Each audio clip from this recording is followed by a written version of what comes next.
What up, Timmy's here. Now, here is my throwback segment where I talk about the films that turned 10, 20, 30, and 40 this week. Alright, the films turning 10 years old this week, some really big ones. We got the very first Maze Runner movie. Now, Maze Runner was based on a very popular book series, and was directed by Wes Ball, who will go on to direct the other Maze Runner films, most recent Kingdom of the Planet of the Apes, and he's also working on the Zelda film, so he's done some other stuff since. Now, this of course stars Dylan O'Brien along with many others really. Yeah, I believe Will Poulter was also in this. This was probably one of like his bigger films he did. Now, the story follows 16-year-old Thomas, who's portrayed by O'Brien, who awakens in a rusty elevator with no memory of who he is, only to learn that he has been delivered to the middle of the intricate maze, along with many other kids. And of course, they also have the only girl here, played by Kaya um, Sadar, I think her name is.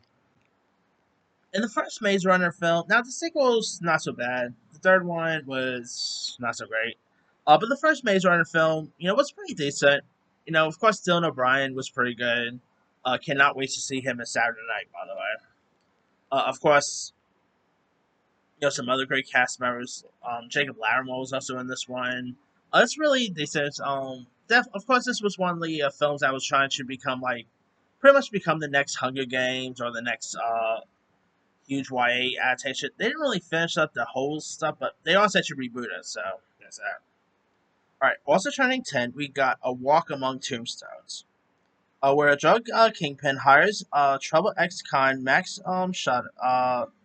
Scudder to find his wife's killers, a hunt that leads to a shocking revelation in the New York underground. Now, this is, of course, another action movie that starred Liam Neeson, which, of course, Liam Neeson was very popular when it came to the action ever since, like, the first Taken. And lately, he's not been in some of the best stuff. But around, like, since Taken, he's done some other cool action movies, like, Runner Night and on. And Walk Among Tombstones is a really decent action film. Of course, you had Boyd Holbrook was in this, David Harbour, Dan Stevens was in this. It was a really cool little action film worth checking out.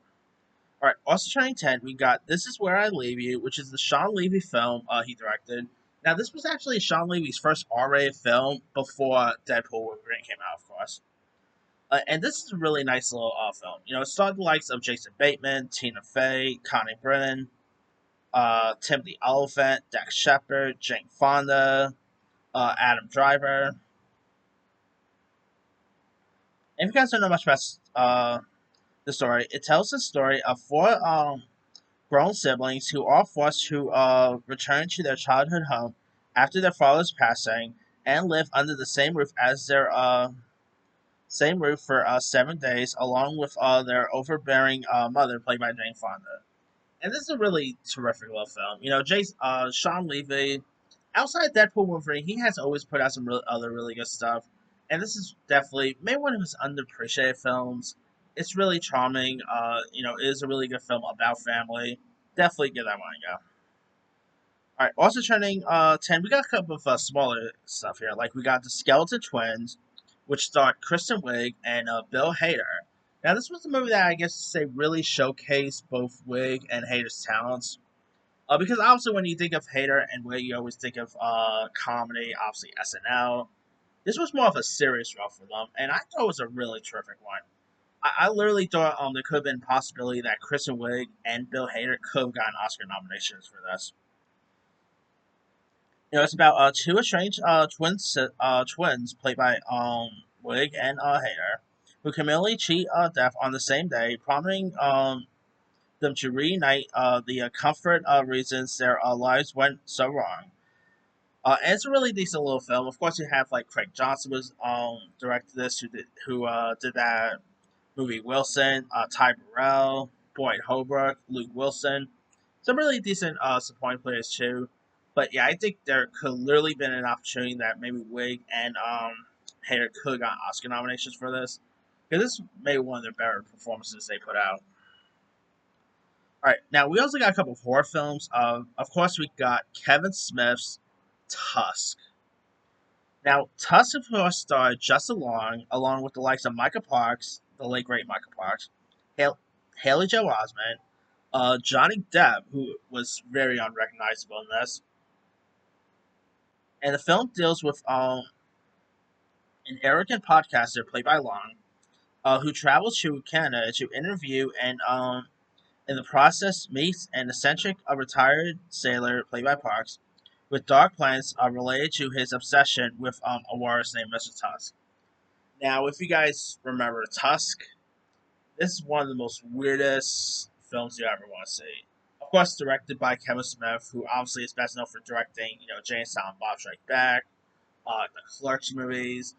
This was a very weird film. I mean, the way like Justin Long became that walrus, you can probably find it online and all. So weird. I'm like that movie's a very weird one, but it's actually really good though. Of course, it was A24. I mean, Tusk is a lot of fun. I mean, really cool makeup and all. I mean, if you guys never seen Tusk, definitely give that one a go. Also turning 10, we got Adam Wingard's The Guest, which also stars Dan Stevens, along with Micah Moreau, who is of course very hot right now thanks to Long Legs.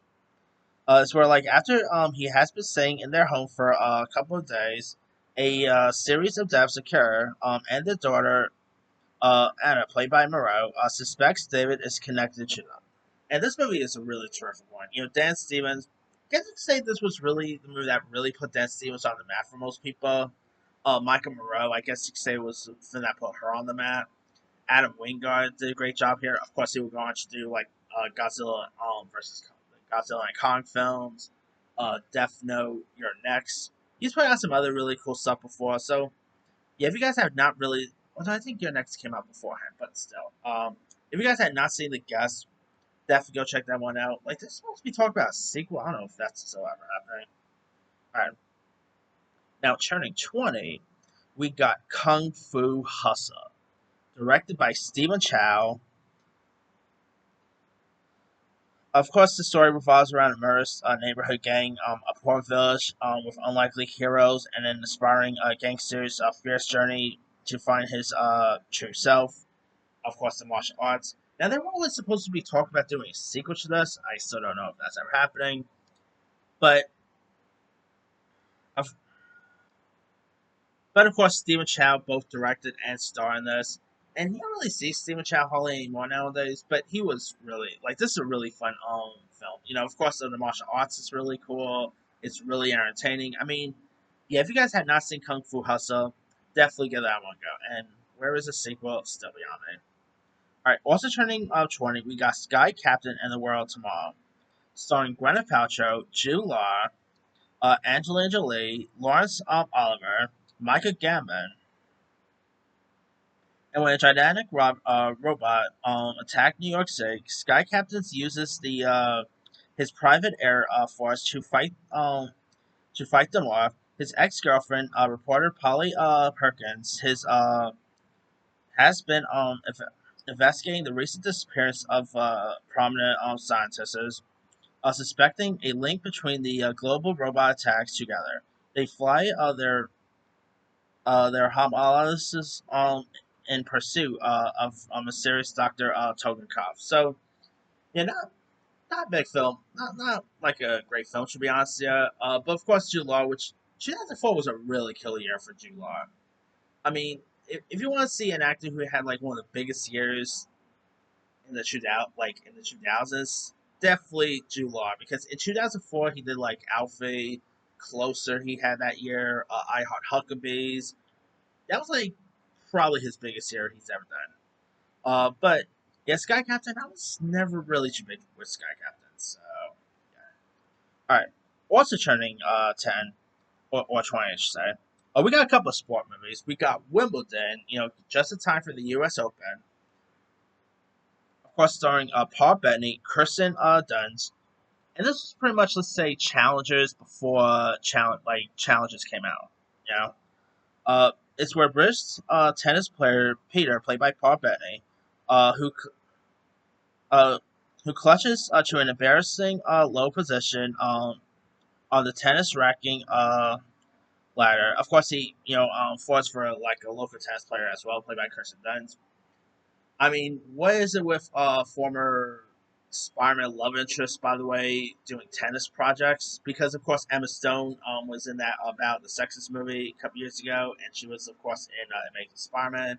Kristen Dunst obviously was in Wimbledon, and most recent Zendaya was in Challenger. So it seems like if you want to be a part of a Spider-Man female love interest, go do a tennis film. So yeah. Anyway, all right, also turning 10 or 20, I say. We got Mr. 3000 starring the late great Bernie Mac, where Bernie Mac and Angela Bassett, and the plot surrounds a retired Major League Baseball player who makes a comeback at age 47 in order to attain 3,000 hits. Mr. 3000 was a really good one. Of course, Bernie Mac, R.I.P. Bernie Mac, the original King Kami. Man, I miss Bernie Mac. Gone way too soon. Like I would love to see what Bernie Mac's career would have been like today. He will probably would have done like Netflix stand ups, and yeah, Bernie Mac was the man. And this is a really fun sports film. He was really great in this. Angela Bassett, his capture of Angela Bassett was pretty good. I mean, if you guys have not seen Mr. 3000, it's a really decent baseball film worth checking out. All right, we also got a couple of smaller films that turns 20. We got A Dirty Shame, which is a satire comedy written and directed by John Waters, which I believe this was actually his last movie, if I'm not mistaken. Of course, John Waters is an icon. Of course, he is best known for directing movies like the original Hairspray, Pink Flamingos, Crybaby. He's done some really good stuff like to that half of the decade. And Dirty Shame also stars the likes of Johnny Knoxville, Selma Blair, Chris Isaac, and it follows a community in the suburb of Baltimore divided between people with highly competitive attitude between those who have been turned into SX and stuff like that after they're experiencing concussions. Really, not like John Waters' best work, but a really decent film worth checking out. John Waters again has always done some really good stuff. Johnny Knoxville is pretty good in this. Not a bad film there. All right, also turning 20, we got Somersault, which stars a very young Abby Cornish, and it's where she plays a 16-year-old named Heidi, who flees her Canberra home to the mountain towns of Genabine in New South Wales. There she meets Joe, played by Sam Warrington, the son of a local farmer, and gradually forms a relationship with him. And their chemistry. This is a really decent little film worth checking out. This was also directed by Kate Shortland, who will go on to direct the Black Widow movie from like 2021, I believe. Uh, of course, this was actually the movie that really put Abby Cornish on the map for most people. She's always been terrific and stuff. Of course, she was in Three Billboards. She was in that movie Sucker Punch. And yeah, she was pretty good in this here. Sam Warrington, who will go on to have a big career thanks to the Avatar movies, Terminator, Salvation, etc. Really decent flick worth checking out. Alright, we're also turning, now, film's turning 30 this week. We got a lot here. We got Quiz Show, which is, of course, one of the films that got nominated for Best Picture at the Oscars. This was directed and produced by Robert Redford. And if you guys don't know much about the story in this, it's about a congressional lawyer who investigates the acquisition of game fixing by show producers and chronicles the rise and fall of popular contestant Charles Van Duren and the fixated loss of Herb Sample and Goodwin's subsequent probe. It starred John Turturro. You also had Ray Fiennes, uh, Rob Murrow, who I believe a couple of them actually got nominated for this, if I'm not mistaken. Uh, Quiz Show was a really decent true story film. Again, this was of course nominated for Best Picture. Like I believe at the Oscars that year, it was Forrest Gump, Pulp Fiction, trying to remember. Oh yeah, Shawshank, Four Wings, A Funeral, and Quiz Show. That's probably the only Best Picture nominees I can actually remember from my head without googling it. But yeah, Quiz Show is a really decent one. Of course, the first like major film based on a game show should got Oscar love since, and of course that will of course the next one should do that will of course be Slumdog. So yeah, if you guys have not seen Quiz Show, definitely give that one a go.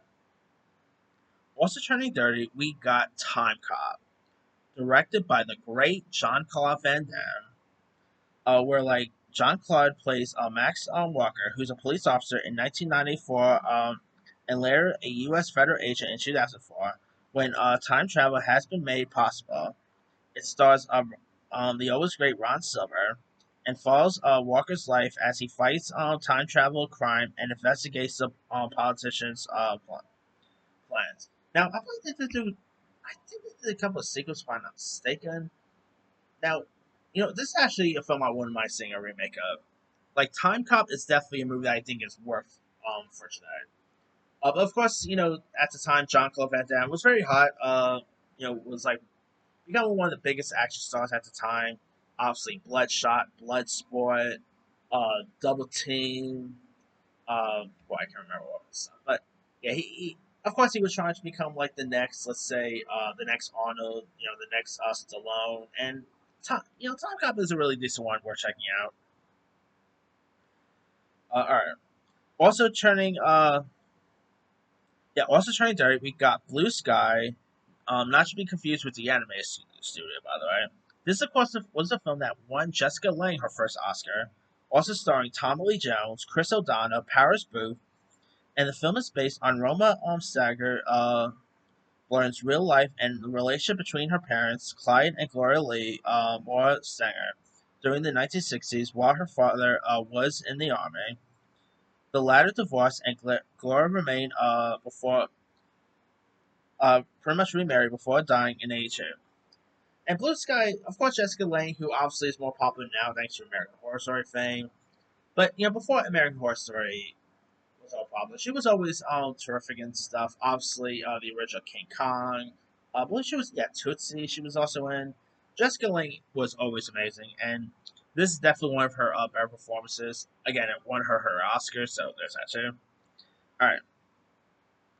Also turning 30, we got Princess Caribou, which stars Phoebe Cates, who doesn't do anything nowadays. You might remember Phoebe Cates from the original Gremlins. She was obviously one of the most iconic moments in Fast Times at Ridgemont High. Come on. Um, but of course, obviously, she's more known for being married to Kevin Kline. A lucky dude right there. Uh, but this was of course written by John Wells, who would go on to write for ER, Shameless, and other stuff. As where like Princess Caribou, who passed herself off as a British society in an as an exotic princess who spoke stranger foreign languages. You also have Phoebe's hubby Kevin Kline, Stephen Ray, John Lithgow. Some really decent supporting players too. So there's that. All right. Also turning 30, we got Nostradamus, which of course is a medieval visionary ruffles that feathers of the Catholic Church with its unorthodox philosophies and research. Now, you guys might know Nostradamus was pretty much very popular when it came to predicting stuff. You can actually look up that he predicted lots of stuff that was going to happen in the future. Like he actually predicted 9/11. He predicted JFK's assassination. He was very popular when it came to predicting stuff. What he predicted for 2025 is beyond me. Uh, Now, of course, this did star Tanaki Kuro as of course as Nostradamus. Of course, he also had Anthony Higgins, um, Rutger Hauer, F. Murray Abraham. He had some really decent supporting players too. Really decent flick worth checking out. Really showcase on who Nostradamus was, and really decent flick. All right. Also, now turning 40 this week, we got the Best Picture Oscar-winning film, um, Amadeus. Now, this also starred the always great F. Murray Abraham, and was directed by One Flew Over the Cuckoo's Nest director Miles Forman, and is adapted by Peter Schaefer, who, from the 1979 stage play of the same name, and was inspired by the 1830 play Mozart and Sally Sherry by Alexander Putkin. Now, of course, you have F. Murray Abraham, who saw in this, which I think he won an Oscar for this, if I'm not mistaken. I know the film itself won Best Picture. Uh, of course, you had Tom Hillis. Of course, Tom portrayed the role of Mozart. F. Murray Abraham played Sowery. It's a really decent. Oh, yeah, okay, yeah. F. Murray Abraham. He only. They were actually both nominated. Let's say that he won or not, but yeah, F. Murray Abraham. This was, of course, I guess you could say the movie that really put him on the map for most people. He was excellent in this one. Really showcased on Mozart's life and stuff like that. Is such an iconic film of the '80s. Really great score. If you guys had not seen Amadeus, definitely give that one a go. All right, now turning 40, we got the Steve Martin and Lily Tomlin film, Awe of Me. Uh, it pretty much were like the death of while on her deathbed, the rich Edwina Cutler, played by Tomlin, has her lawyer Roger Cobb, played by Steve Martin, add the odd situation to her will that her soul will be inherited by the young Terry Hoskins, played by Victoria Tennant. And while it's not like let's say Steve Martin's best work or anything, it is a really decent, charming film worth checking out. Of course, its chemistry with Lily Tomlin was pretty great. A really decent little film. It's not like in my top 10 favorite Steve Martin films of all time, nothing like that. Like, it's nowhere near as good as, let's say, The Jerk, or Planes, Trains, or anything like that, or even Shooting by a Dozen. But it is really a decent, heartfelt film worth checking out. You definitely getting some tissues while you watch this too. So, if you guys haven't seen All of Me, give that one a go. It's a really decent 80s gem. But that's pretty much it there. Let me lead you guys. Which of these films stand out to you the most? To me, the 10-year one is actually going to go to Tusk. I really enjoy Tusk a lot. The 20-year one is going to go to probably Mr. 3000. I mean, RIP Bernie Mac. The 30-year one is going to go to Quiz Show. And the 40-year one is going to go to Amadeus. Anyway, drop comments below. Don't forget to like, subscribe, hit that bell for notification. This is Simon Sign.